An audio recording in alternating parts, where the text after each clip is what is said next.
Some sunshine and some calm skies, but we're going to see some impact weather soon. Yeah, you know, there's a lot of energy, a lot of moisture down across South Florida, and over the next couple of days that's going to gradually lift north, and that's going to increase the rainfall chances, and we're starting to see that already here tonight in portions of Brevard County. So we're going to watch them for impact weather there, whether it be heavy rain or even the chance for one or two stronger storms between now and about 9 o'clock. This is probably going to be the best beach day of the week for folks up in New Smyrna Beach, back up towards Flagler County.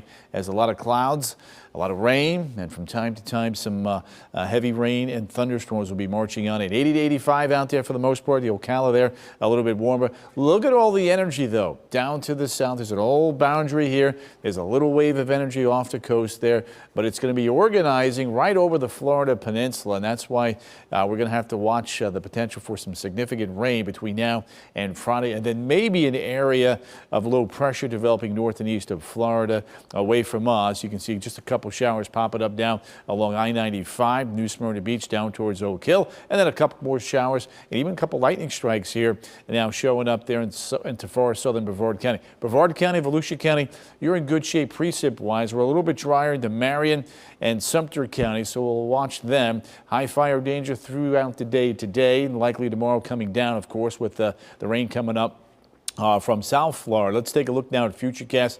You can see the rain here across the south, maybe a sprinkle or two a little bit farther to the north between now and about 11:30. So into Brevard County, maybe far southern Osceola County, there could be a few damaging wind gusts from some storms between now and about 9 o'clock. Not worried about tornadoes. Heavy rain, we'll have to watch that. We've already seen some of that in Brevard County. 12-hour forecast here.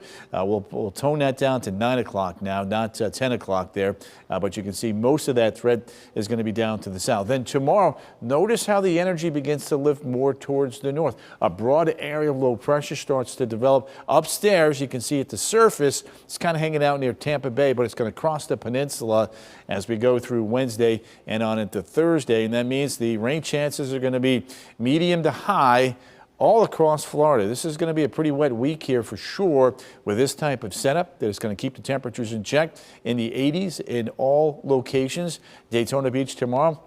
You're about 80 to 85 with some afternoon rain picking on up from south to north. There's that little spoke of energy gradually and slowly lifting to the north and the east. And with each passing day, the ground gets more and more saturated, making it easier and easier for some nuisance flooding there, especially by the time we get you to Thursday and Friday. GFS, I believe, is underdone. I really like what the European is doing with this setup with that low pressure hugging the northeast coast. There's the potential now for 2, 3, even 4 inches of rain. And by the time we get into Wednesday and even on into Thursday, we'll have to start to watch how much rain we get and if it's going to, in fact, be a flood concern going forward. Even into the weekend, we've got those scattered afternoon showers and storms during the afternoon. It's not an all-day washout. Don't want you to cancel any plans, but I do want you to be aware that the rain chances are going to be 70% Saturday and 50% on Sunday. When you look at the rainfall comparison towards the end of the week, it's incredibly high on the Euro. It's wet on the GFS. So we'll be watching the trends on both of these models